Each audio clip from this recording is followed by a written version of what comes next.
अस्सलाम वालेकुम व्यूअर्स। अगर आपके पास घर में सिर्फ केले पड़े हों, कुछ झटपट मिनटों में नया मज़ेदार खाने को दिल करे तो केलों में एक अंडा डाल लें और कमाल देखें। सर्दियों में कुछ गर्मा गर्म खाने का सभी का मन करता है, तो सिर्फ 10 मिनट में ये मज़ेदार सी रेसिपी बनाएं। तो आज की वीडियो का गोल रखते हैं 5000 लाइक्स। तो चलें शुरू करते हैं। सबसे पहले आपने 3 केले ले रहे हैं। आजकल मार्केट में बहुत ज़बरदस्त केले मिल रहे हैं, बनाकर देखिएगा। ये कोई ऐसी रेसिपी नहीं है, आपको बहुत मज़ा आएगा। बच्चे तो क्या, बड़े भी खुश होकर खाएंगे। तो जल्दी से आप इसको रफली कट कर लें। ज़्यादा मेहनत वाली रेसिपी नहीं है, आप वीडियो को पूरा देखिएगा ताकि आपसे कोई मिस्टेक ना हो और आप भी ऐसे ही मज़ेदार से स्नैक्स बना सकें।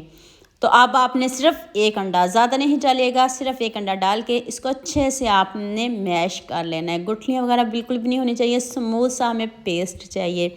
ये कोई केक नहीं बन रहा, आपने ऐसे इसको दबा दबा के अच्छे से मैश कर लेना। थोड़ा सा टाइम लगेगा। अंडा आप बाद में भी डाल सकते हो, अगर आप पहले अंडा डाल लेते हो तो फिर थोड़ा सा मुश्किल हो जाएगा मैश करने में, जो केले हैं वो स्लिप हो जाते हैं। आपने अंडा बाद में डालना है, पहले केलों को अच्छे से मैश कर लीजिएगा। तो हाफ़ कप इसमें चीनी डाल लीजिएगा, बहुत है, इससे ज़्यादा नहीं डालिएगा। अगर आप ज़्यादा पसंद करते हो तो फिर भी आप हाफ़ कप ही डालिएगा। परफेक्ट चीनी बता रही हूँ, ना आपकी मेहनत ज़ाया होगी ना आपके पैसे ज़ाया होंगे। अब चीनी को भी अच्छे से मिक्स कर लें। इधर आप 2 से 3 ड्रॉप्स वनीला एसेंस के डाल सकते हो, तो मेरे पास नहीं था इसलिए मैंने नहीं डाला, आप डाल सकते हो। अब आ जाती है जी मैदे की बारी। आपने इसमें 1.5 कप मैदा शामिल करना है। थोड़ा थोड़ा करके छान के इस्तेमाल करिएगा, इसलिए आपको छान के दिखा रही हूँ ताकि आपको भी याद रहे कि मैदा हमने छान के ही डालना है। थोड़ा थोड़ा मैदा डालते जाएं और पहले इसको अच्छे से मिक्स करते जाएं। और देखिए अभी बहुत पतला बैटर है, हमें इस तरह का बैटर बिल्कुल भी नहीं चाहिए, थोड़ा सा और गाढ़ा चाहिए। और इसको मिक्स करने में भी टाइम लगता है, ऐसे ये इतनी जल्दी मिक्स नहीं होता। बस मैं आपको थोड़ा सा दिखा दूँ, ऐसे आपने थोड़ा थोड़ा इसको ऊपर छानते जाना है और फिर अच्छे से मिक्स करते जाना है। 1.5 कप मैदा काफ़ी है, इससे ज़्यादा भी नहीं डालिएगा, सिर्फ 1.5 कप मैदा। और ना कोई दूध डालेंगे ना कोई दही डालेंगे, इसमें कुछ भी नहीं डालेंगे। तो लीजिए जी, इस तरह का हमें बैटर चाहिए। तो अब एंड पे आपने इसमें मीठा सोडा डाल देना है। तो मेरे पास मीठा सोडा भी नहीं था तो मैंने इसमें बेकिंग पाउडर डाला है। आपने इसमें मीठा सोडा डालना है, इसलिए बता रही हूँ कि आपके जो स्नैक्स हैं ना वो मज़े के बने, फ्लफ़ी बने, दिखने में भी खूबसूरत लगेंगे। खाने में तो मज़ेदार हैं ही, लेकिन दिखने में भी खूबसूरत लगेंगे। तो अभी इनको फ्राई करने का तरीका बता देती हूँ। कोई एक स्पून लें, इसको ग्रीस कर लेना है ऑयल से।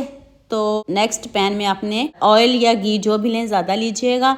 तो इस तरह आपने डालते जाना है। और जल्दी से मुझे ये भी बता दें मुझे किन किन मुल्क और किन किन शहरों से देख रहे हो। मुझे बहुत खुशी होती है जब आपके फेसबुक और यूट्यूब पर खूबसूरत से कमेंट पढ़ती हूँ।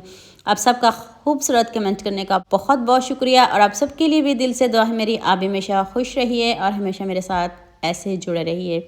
देखिए इसकी कोई शेप बनाने की ज़रूरत नहीं है, ऐसे आप चम्मच से इसको डाल दे जाएँ और साथ में टर्न करते रहें, गोल्डन सा कलर आ जाए। आँच आपने बाद में हल्की कर लेनी है, पहले आप आंच को तेज़ रखिएगा। आंच को आपने पहले लो रख लिया तो फिर आपकी मेहनत ज़ाया हो जाएगी, कोई फ़ायदा नहीं आपको रेसिपी का। तो इसलिए बताती हूँ बार बार ताकि आपको याद रहे, आपकी मेहनत ज़ाया ना हो जाए। पहले आंच तेज़ रखिएगा, बाद में आंच आप कम कर सकते हो।